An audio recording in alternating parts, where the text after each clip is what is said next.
Welcome to Convocation. I'm so glad to see you here today. We are excited because today we are kicking off International Education Week, which actually officially starts on Sunday, I believe. And there will be events going on next week. Please check with me. They may actually count for some of your cultural events, the music and culture category.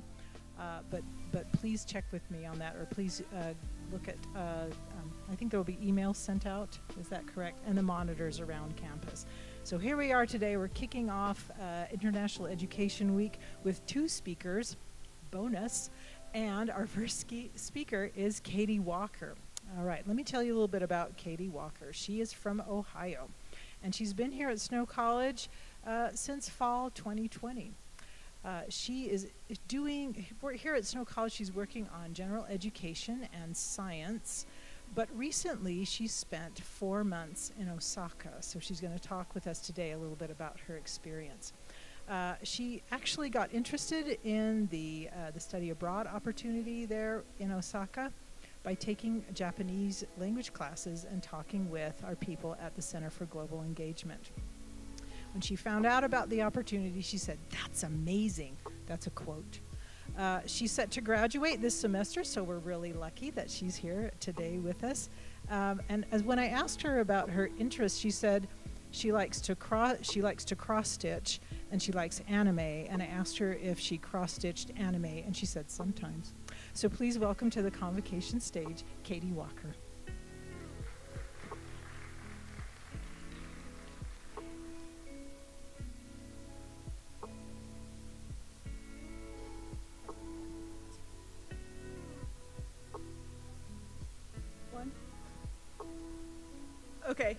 Okay, there we go. Hi, I'm Katie Walker, and I was so excited when I found out that Snow had a study abroad program in Japan. I got to go between April and July, which means I got the tail end of cherry blossom season and the very, very beginning of festival season. Some of my goals were academically. I love Japanese culture and history, and I was ecstatic to learn more about it, especially comparing it to what I had learned in media, mostly anime. I was so excited when I got to go to a Japanese school.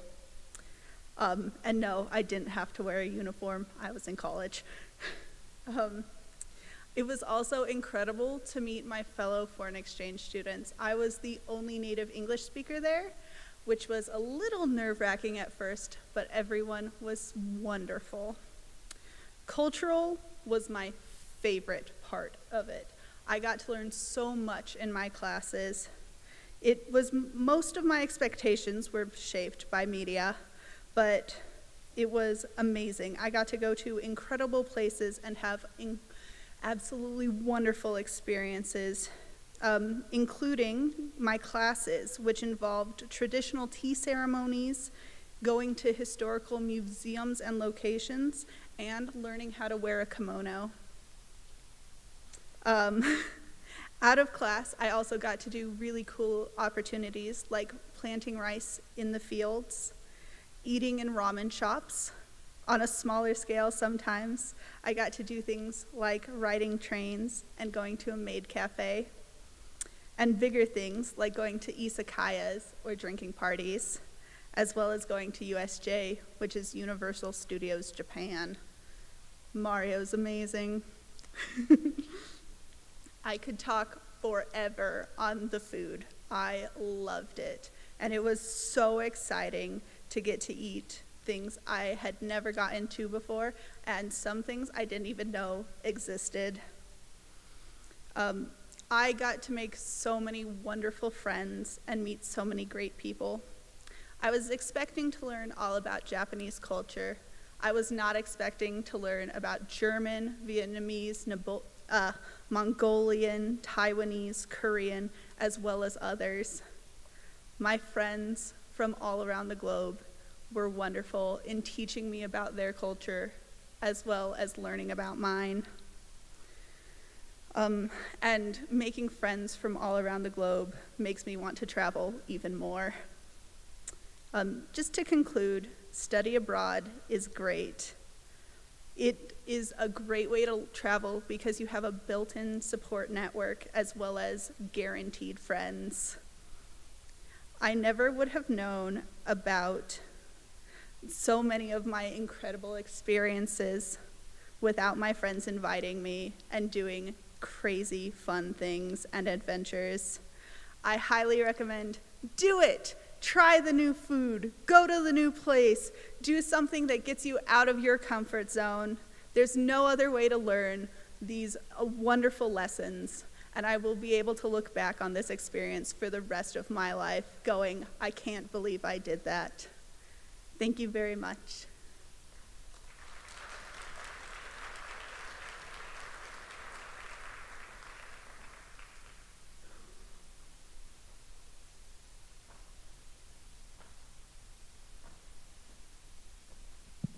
There we go. Looks like you packed a lot into those 4 months. That's awesome. Thank you, Katie. All right, I'd like to tell you about our main speaker today. I actually know Yasutaka Morita from 20 years ago when he was a student in my French class. So, of course, when I greeted him today, I said, bonjour. And he responded in kind. So that was actually, I was very proud of him for remembering that. But let me tell you a little bit about Yasu. He was born and raised in a small town in Japan, a lot like Ephraim. And he moved to Philadelphia, Pennsylvania, after graduating from high school to work on his college education. However, he transferred to Snow College, where he served on the student council for 2 years, and he graduated with an Associate of Arts degree here.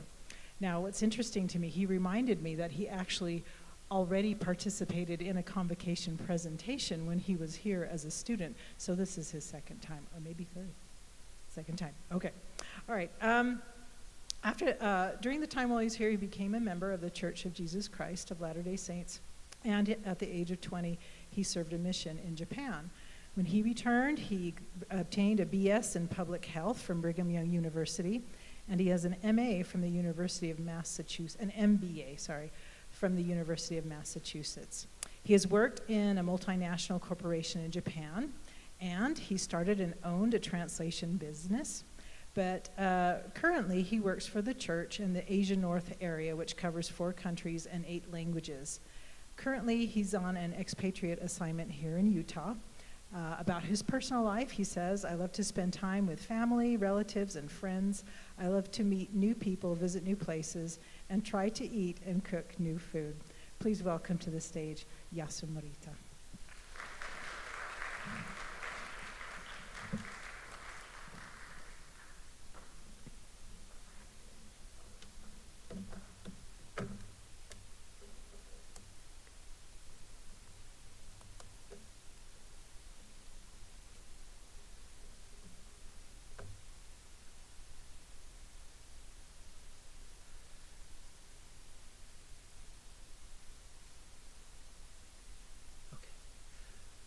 Thank you, Dr. Borrero or Cheryl, for inviting me and for the introduction. And thank you, Katie, for your sharing your experience in my country. I'm glad you had a great experience. I am so grateful to be here today. I was sitting in one of those seats 20 years ago, and I've invited some of my friends who helped me while I was here. And I'm so grateful for each one of you to take the time to be here today. As introduced, I work for the church now, but I'm not here to represent the church or talk about all the things that I do. I will share a few things that I do for my work, but I'm here more to share my life experiences, to talk about the importance of international education. So first, this is about me. The picture on the left was taken about several years ago. My family is right here, actually, my wife and 3 children. I'm here for my 1-year training assignment for my work and with my family. So my children, the picture on the right was taken just last month when we went to Grand Canyon. And My son is 14 years old. My daughters are 12 and 9, and they are here in school in the U.S. and trying to learn English, and they are already having the international education experience at their young age, and they're trying their best. And but my message today, if you have to leave in the middle, my point is that first, you can have the international experience here in Ephraim, Utah, at Snow College, and I will explain how in specifics.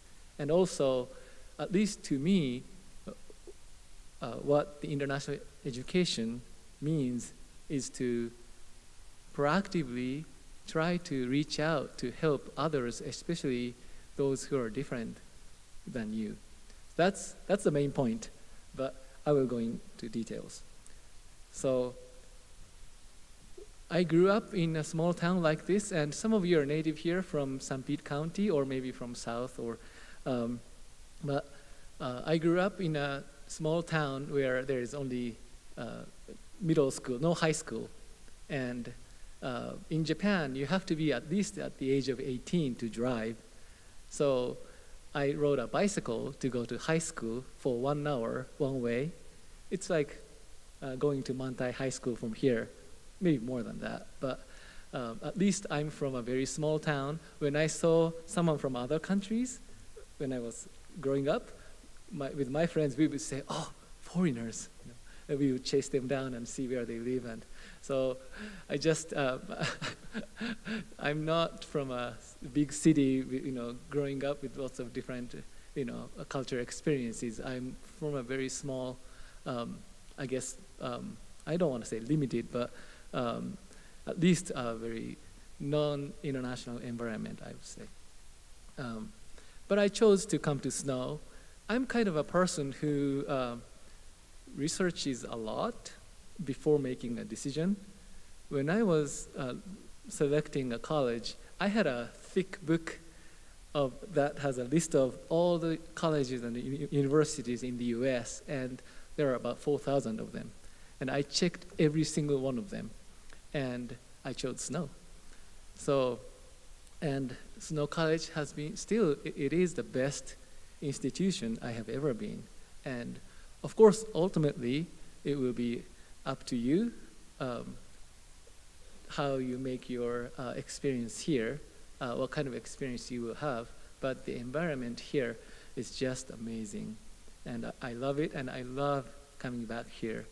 And so let me share, when I arrived here, some of the faculties actually suggested that I run for the student government office. I had never done those kind of things. I was a quiet,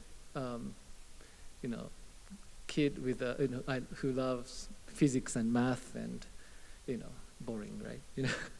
So I wasn't an outgoing person, but I was invited to run for the office. So when I came to Snow, I chose to stay with a family, the host family. This is a Johnson family. The home was just on the east side of the campus, near the site where the Ephraim Utah Temple is being built. That's where I stayed, and I told my host family that I decided to run for the office, but I didn't know what to do. I needed to make posters and flyers, and but I needed a catching words for my campaign. And this boy, 8-year-old Carson, he couldn't say my name correctly, Yasu. I went by Yasu. He always called me Yahoo. He just Yahoo. He couldn't say Yasu. So we actually came up with this poster, Yahoo for Yasu. And I got elected. So I owe him. Yeah, it worked. And here's a few pictures from a student government. We did a lot of things together. I did have a committee called Diversity Committee.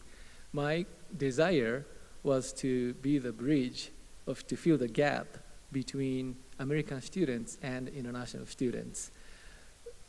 I think Snow has a lot better environment than other schools in terms of for international students. In most cases, at least from what I know, many international students feel like there is a invisible wall between international students and American students. It's just that, you don't have the need to go talk to people from other countries. And so international students, mostly the first friends we make are also from other countries. And when I was in Philadelphia, I tried my best, but I didn't have any friends, American friends. I had friends from Korea, from Hong Kong, from other countries, and they're great friends. But we, international students, we want to, get to know the native speakers. And for us, you are already unique existence. You can provide. You have what you need for us to have the international experience, international education. So I had in my committee members, I had different students from other countries, and I also learned that coming from other countries is not the only thing that makes us unique or different. All of you already have unique experiences or even challenges and struggles, I'm sure, to come here and to be where you are, and you have stories to tell. And so that's something I learned, and I have come to appreciate in the differences. And some of my best friends that I look up to, I respect, and someone I want to be like are from here. And some of them have never left the state of Utah. And we had lots of events, and I don't know if you have International Food Festival still. Maybe you don't anymore. We did 20 years ago. I'm not wearing a Japanese traditional costume. I had Chinese friends who wanted me to wear it, so I'm wearing it. But I thought, maybe I could also share something I have, so I can, be an advocate for promoting international education or international experience. So I had my parents ship me Japanese calligraphy tools. I learned Japanese calligraphy for 6 years when I was a kid. And I still remember there was a long, long line even after the hours of the event, because I just offered to write whatever your favorite word was. So people come and I ask, what's your favorite word? Most people said love or faith or hope, family, mother, those things. And I wrote those words in Japanese. This boy on the left, when I asked what his favorite word was, if you know Japanese, you can kind of guess, but he said pizza.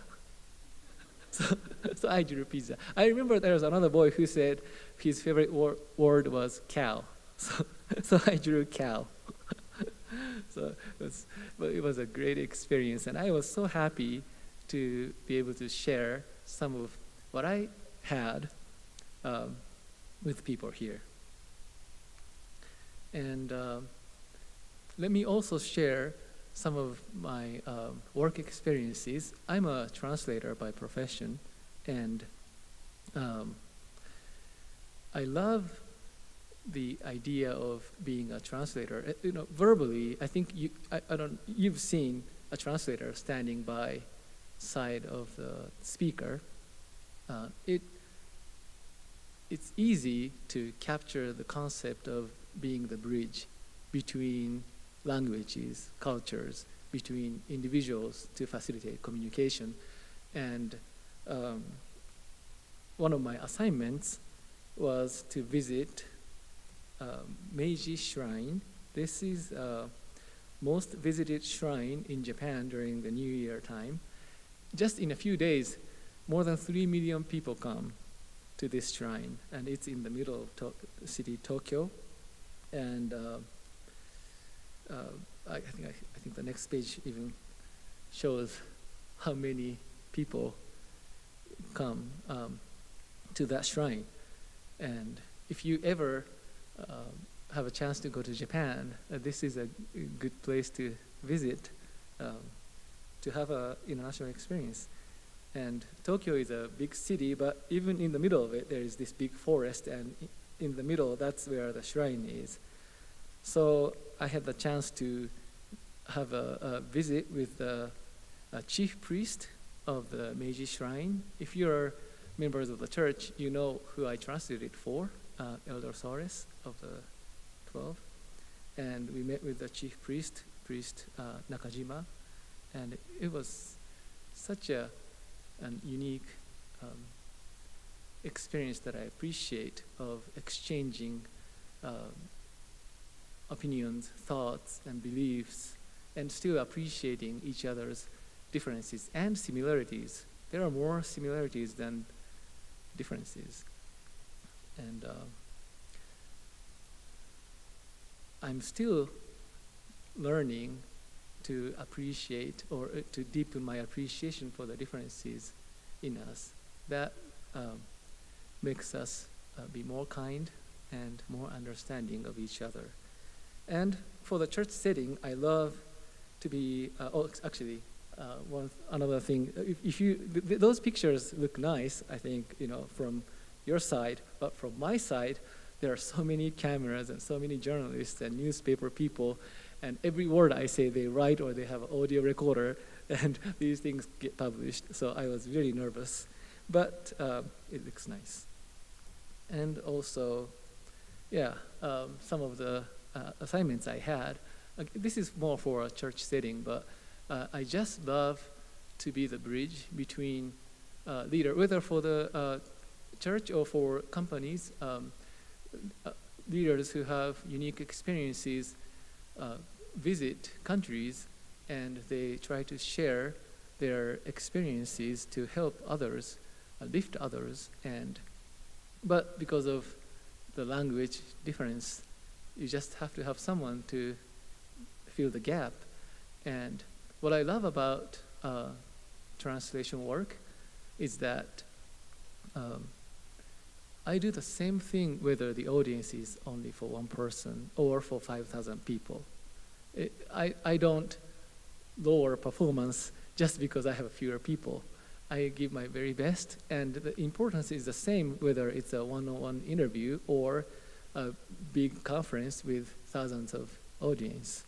And so I love that idea, and I was helped so much while I was here at Snow individually by so many, and Snow College has been a major part of my life, and it has been a turning point of my life, and it started all these international experiences for me. If I didn't come to Snow, if I stayed in Japan, I don't know where I would be. And this is a picture of a bridge called a Rainbow Bridge in Japan. It's a famous, beautiful bridge. I just love the idea of being the bridge. And I have some very specific suggestions and invitations for you today that I hope that can help you to have at least a broader experience here while you're here at Snow College, and hopefully to have an international education experience while here in Ephraim, Utah. And then if you're willing, you can even go out, just like Katie did, to different parts of the world. In fact, I learned, before I came here, I looked up Snow College websites, and the Center for Global Engagement actually has a list of schools that the Snow College has a connection with. One of the schools in Japan, that's another one that Katie went, it's called Kansai Foreign Language University, and it's a very famous, well-known, good university, and in Osaka, same place. But regardless, and there are other universities in other countries that you have the opportunity to go to. But it requires a bigger commitment with finance and everything. My suggestion is more something that you can do here in Ephraim. So my first suggestion is, if you haven't already, visit the Center for Global Engagement and talk to students from other countries. There is no need maybe, but when I was here, there are some American students who just talked to me, and that meant a lot. You may not think that way, and that was an international education experience for me. And if you get to know them, that might lead you to more experiences. My second suggestion is consider to take foreign language classes. You might already have taken or are in those classes, and if you're not, and if you're still wondering, I would recommend Professor Bodorero's French class. I don't know if you still teach French here, but that was a great class. The reason why I recommend is not just to learn a foreign language. I learned, at least at the college level, if you take a foreign language class, you learn more about cultures and the people and so many things than just the language. I wish I had kept studying French so that I could speak with Cheryl in French today, but I have people who report to me in South Korea, and I'm trying to learn Korean so I can be closer to them, I can understand them better. But it's just, I took the French class here for a year, and even in the grammar or history, there are so many similarities between French and Japanese. That was so interesting. Then your TA might be a native speaker from that country who might not speak English perfectly, but and then there may be some people who been to those countries, maybe on their mission or for other purposes, that can be connected, and you might have clubs and other events that you get invited to. So that's a door for more international education experience. My last suggestion is find ways to help international students and others in any way you can. Especially from my translation experience, I've met with many leaders in different fields. I've found one common theme in what they teach, what they try to share, is that especially some of you may already have a clear path where you want to go for your career or for your future, but if you're like me, you might be still deciding figuring out what you want to do for your career, for your life. In the service of others, when you try to help others, that's when your talents are manifest. When you find out the talents you have, or you just start to learn about yourself and start to know what you love to do. And especially here, and I put others because, again, international students are not the only unique people here. You're all unique, I'm sure. And but to have the international education experience, I would strongly recommend that if you see someone from other countries, just talk to them and find out if you can be of any help. When I was here 20 years ago, there were about 60 international students on campus. Can you imagine that? If all of them are here today, that could be actually half of you or more than that. Snow College, actually, I don't know how many are here today, but there are quite a few. And it will be a great benefit to you, I'm sure. And for me, I love the idea of being the bridge, being the help between the two things, but especially individually, one by one. So this is the last slide of my presentation, and I like to take maybe a little more time than usual for questions. And if you don't have questions, I even prefer to end a little early so I can get to know each of you individually, if you're interested, you could just come up here and we can get to know each other. My colleagues, so for my assignment, I'm here for 1 year to learn the operations of the church at church headquarters. The church invites 2 to 4 individuals every other year from around the world to do this. And my colleagues, I have 3 colleagues, 4 of us were selected and invited to be here for a year. They're from, one is from New Zealand, one is from Argentina, and one is from Dominican Republic, and I'm from Japan. So 4 of us are all different. But I'm working with so many people from different background, and I'm so grateful to have this experience. But at the same time, as one of the Snow College alumni, I'm more than willing to be of any help for you. And I can't do everything on my own, but if you have an interest in going to Caribbean, for example, one of my colleagues is a best friend of mine now, and he's funny, and I can connect you with him. And so anyways, that's the last slide. Do you have any questions for me? I hope you do, or comments. I'd love to answer any. Questions? Oh, Yes. Diane, wait. I know, but we want the people live streaming TV.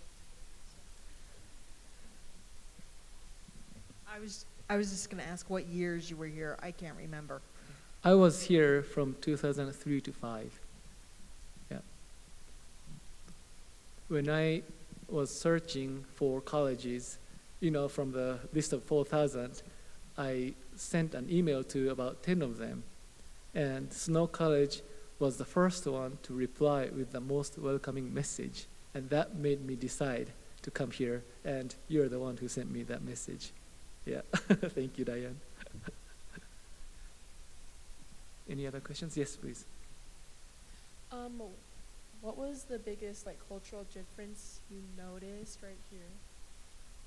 Who was it? Right there? Yeah, yeah. Okay. Oh, What was the okay. Sorry. biggest- Okay. That's okay. What was the biggest cultural difference you noticed between America when you first came here? Okay. Well, if I may share two. One, when I was staying with my host family, I had a broken light bulb, and I needed to know where to throw that away. I needed to know the trash can. And the family said, "Oh, right here." "Oh, that's the garbage can that I threw with banana." It's the same place? No, we divide garbages, if we have to, by rule in Japan for burnable, non-burnable plastic and all that. So that's a little thing. But that was one of actually the culture differences. If I may share the difference between Japan and the U.S., or at least in my experience, when I went to Philadelphia, I saw so many homeless people on the street. I just couldn't believe it. I didn't see any in Japan. There are some, but not. At least I didn't see it growing up. And I chose to go to the school there, trying to learn engineering because I loved math and science. But every time I passed by them, I just had this feeling of wanting to help them, do anything I can.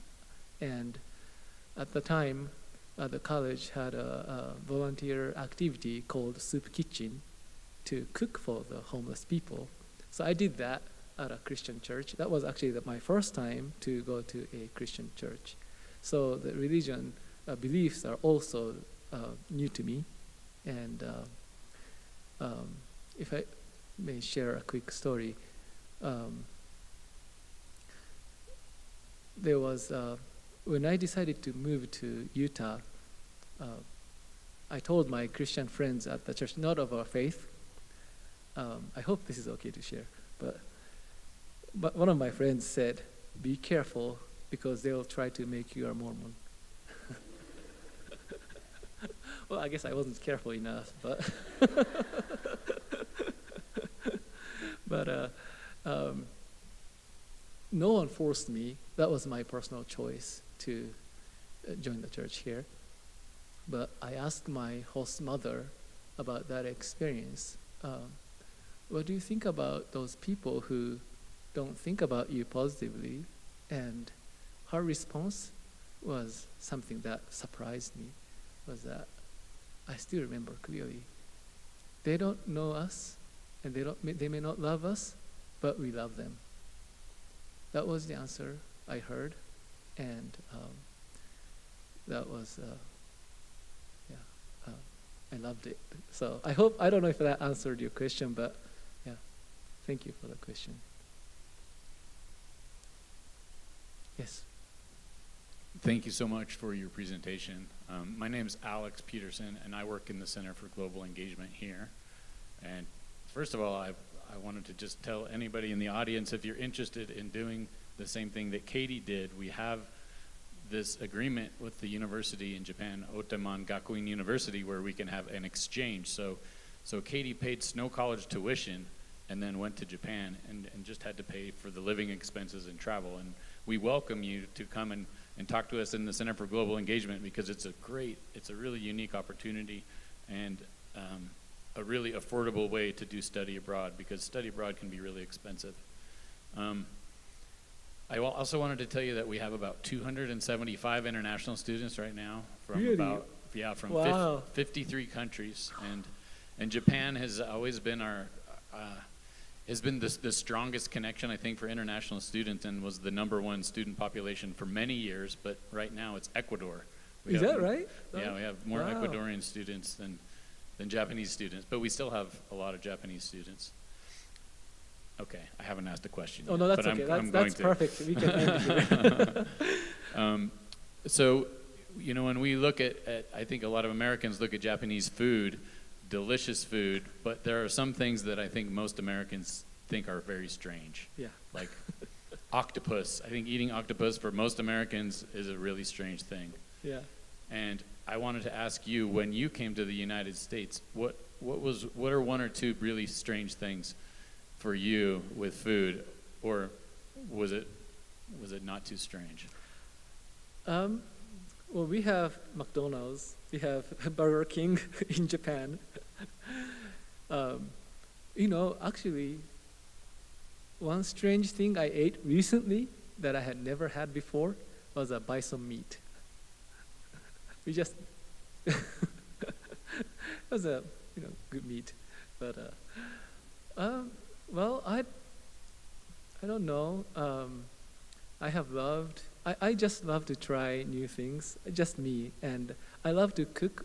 I have loved to cook since my childhood, so I had friends from other countries, and usually the second thing I do is actually, to have meal together, and we bring different kinds of food, and I try to, learn their recipes, and I share mine, and so, but something I learned that it's just sometimes you don't like it, you don't get used to it in the beginning, but if you keep doing it, you start to like it. So, yeah, but there are some weird things in Japan too. Yeah, for sure.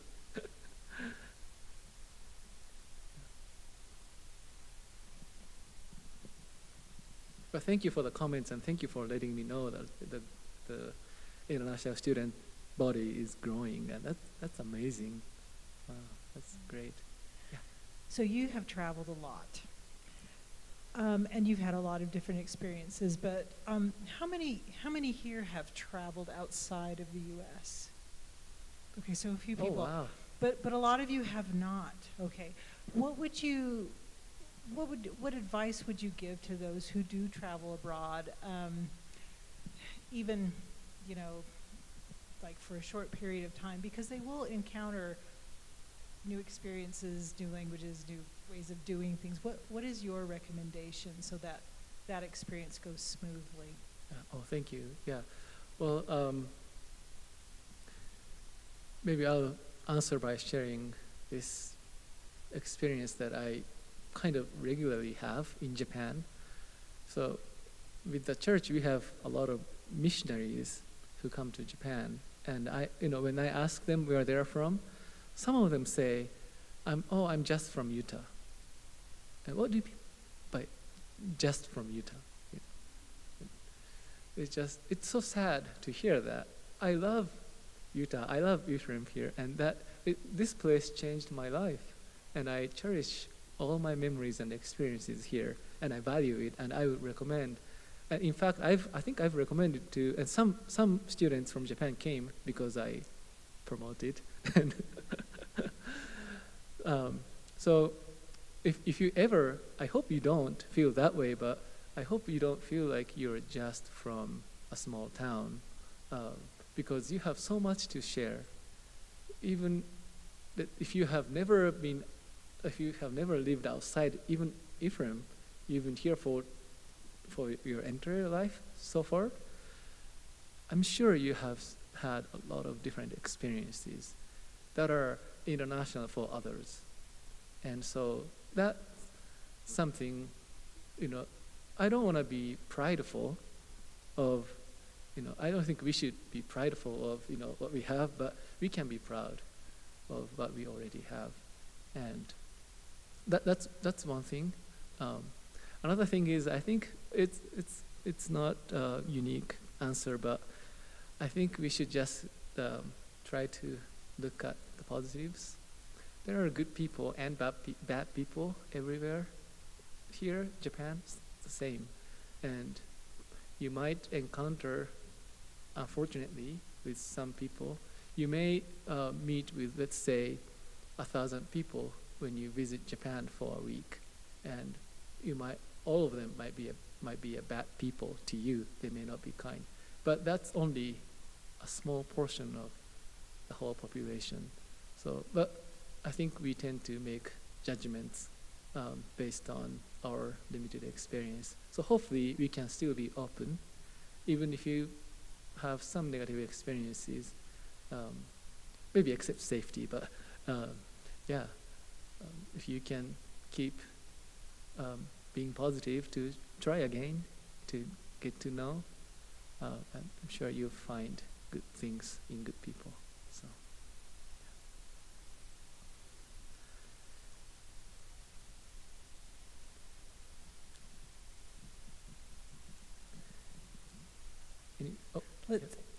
Sorry, was there somebody? No. Let's thank Yasu for coming, and if any of you are interested in speaking with him afterwards, we invite you to the stage. But thank you so much. Thank you so much for joining us. Thank you.